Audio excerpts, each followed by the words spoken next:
Nicole, you can cut this part out. I'm just waiting on the time.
There we go. Hey, everybody. Dr. Phillips here with Texas Chiro Health. Tuesday night, 12 minutes to health. I'd like to thank all you guys for joining me again this Tuesday. Like I said last week, we've had a really good response to this. I know that we have some people in both offices tonight in Lakewood and in McKinney, meeting with the doctors, watching the 12 minutes to health and getting their questions answered. They're in there. We have all kinds of fresh organic fruit and vegetables and hors d'oeuvres. I know we've had some people make some hors d'oeuvres and bring them in, and some green smoothies and things like that. So it's become a really fun atmosphere. And people get to get in there, get great information, and most importantly, get your questions answered by the doctor so that you don't leave without knowing exactly what you want to know about how to stay healthy and what that looks like moving forward. So each week we do a different topic. Tonight we're going to be talking about movement and exercise and why that's important. So let's go ahead and jump into this. I'm going to share my screen here with you. Give me just a second. All right. There we go. So before we get started, as always, in the 12 minutes to health, I am doing best, and we are doing our best as a company to bring you the best research out there. I think it's really scary and to a point, very detrimental when people throw around the words research or science, especially healthcare professionals.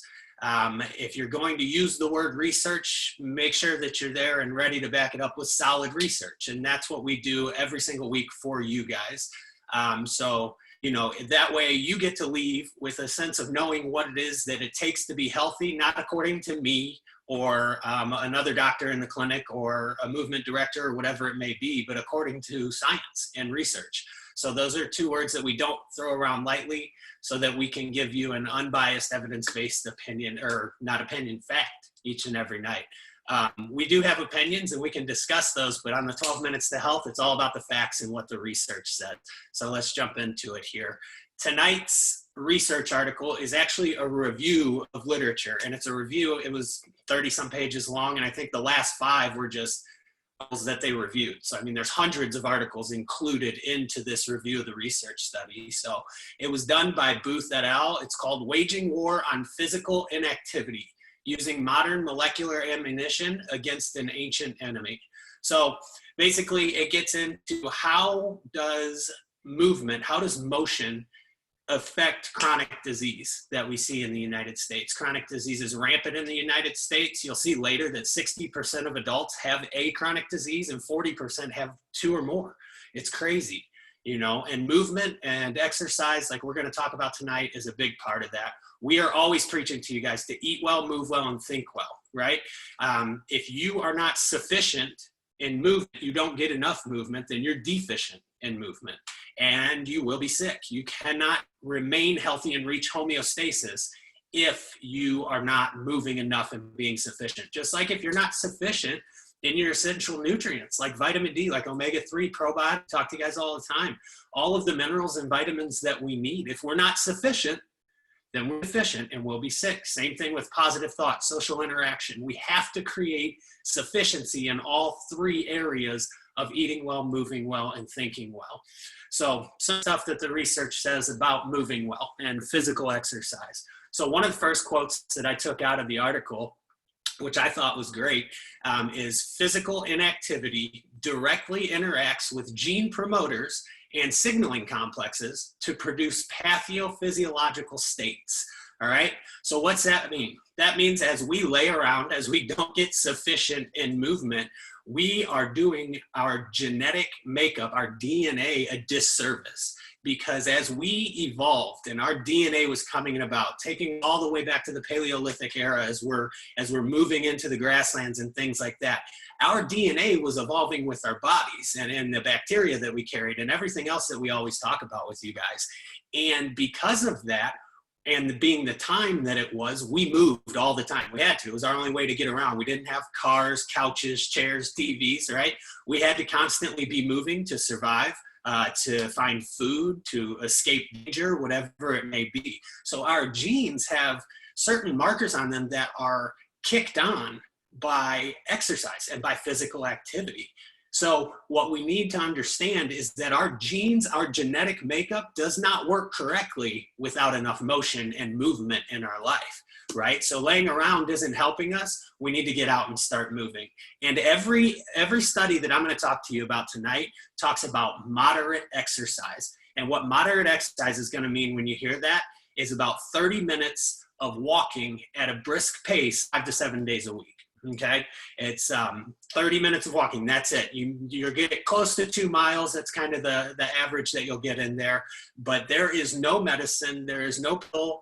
There's nothing in the world that can replace motion like this and the benefits that you're going to hear about tonight from just walking 30 minutes a day. Not to mention it's the most cost-effective thing we can do because it doesn't cost us anything to get out and walk. And you can even take friends, dogs, whatever it may be.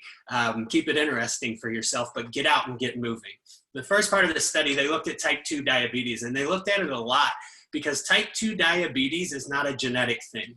Right? They show that 98% of type 2 diabetes is caused by inactivity and excess caloric intake. So they say on average 1 to 2% could be a gene mutation here or there. And a gene mutation can happen, but it is so unlikely that I think 1 to 2% is even high. That is my opinion. The research today did say 1 to 2%. So, but either way, 98% of type 2 diabetics caused by inactivity. What happens is when you're not moving, besides just the gene suffering, you start to develop muscle and insulin resistance, okay? So your muscles start rejecting insulin. Your pancreas is still putting insulin out, but the muscles aren't using it, and that happens very quickly. From there, it turns into whole body insulin resistance. So your other organ systems and things start to shut down as well from accepting it and using it the way it should. Now, again, the pancreas is still working. It's just your body is resistant to insulin, which then leads to type 2 diabetes. And the thing about type 2 diabetes is, one, it's dangerous, right? Any type of diabetes is a major health issue and an underlying condition. But along with type 2 diabetes, I've never met anyone with type 2 diabetes who didn't have another health condition, whether that was obesity, whether it was congestive failure, or atherosclerosis, like you see here in the picture. These are huge things to our body, and it causes our circulatory system especially to start to shut down. Exercise helps reverse that in the latest research, but it helps prevent it as well, and we need to use it more preventively. As we stretch our arteries with more blood flow by getting up and moving, we're creating more elastin in the arteries. We're making them stronger and more flexible so that we don't run into these situations down the road. And then you see weight loss. When you're moving more, you're going to lose more weight. So that plays into the type 2 diabetes side as well. Congestive heart failure, I just talked about it.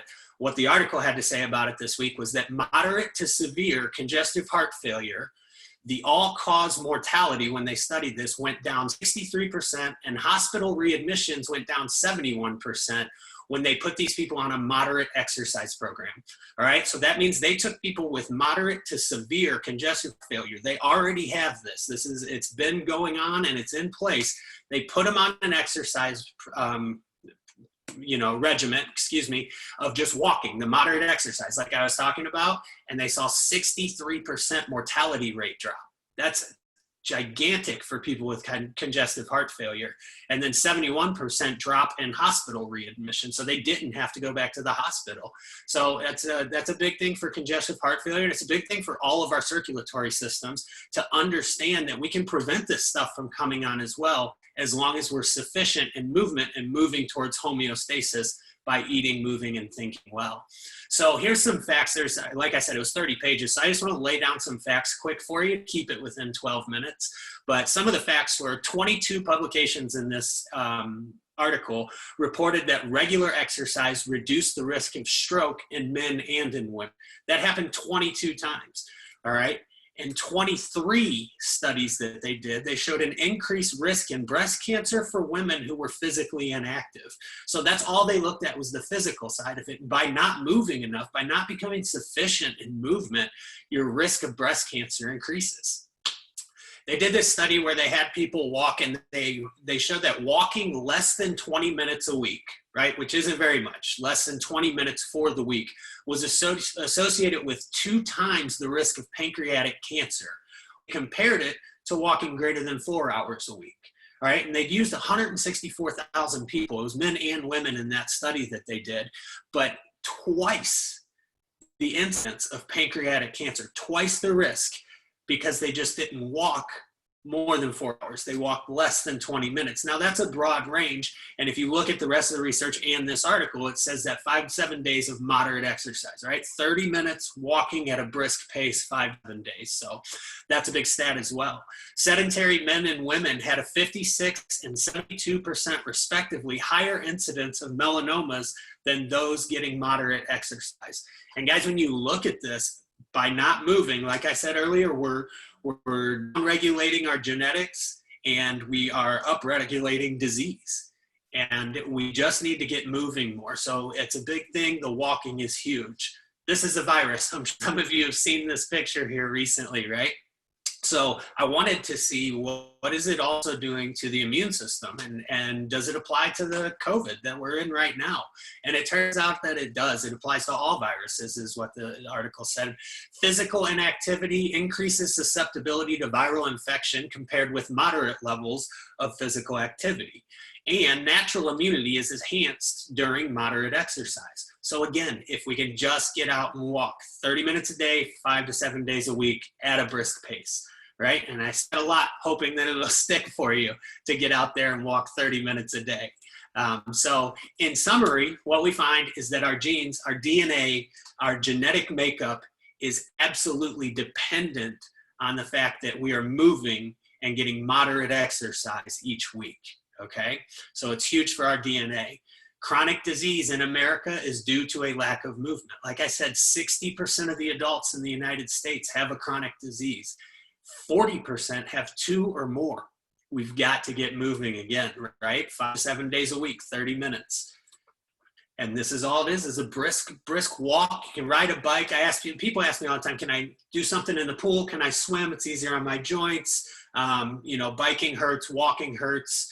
I get all those things. And the answer is yes. If you can just go at a pace to where you can kind of hold a conversation, but you're not able to sing a song, is how I try to describe it to people. It's the easiest way when you're out there to just kind of check that you're getting that increased blood flow and the moderate exercise that we need.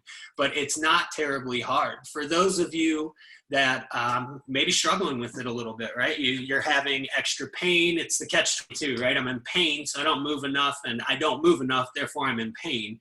So how do I get out of this? And that's where these Tuesday nights come in.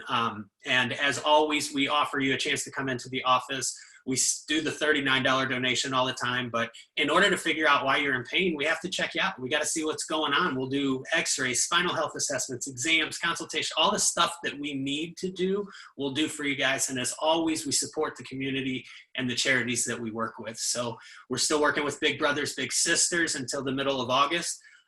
So if you're looking to come in, if there's something that we can help you with, give us a call and let us know. But most importantly, start to join us on these Tuesday nights. If you're doing it there via Facebook, that's awesome. Thank you. If not, get into the clinics, because the doctors are there They're giving you all the answers to all the questions that you have afterwards. We have some great refreshments.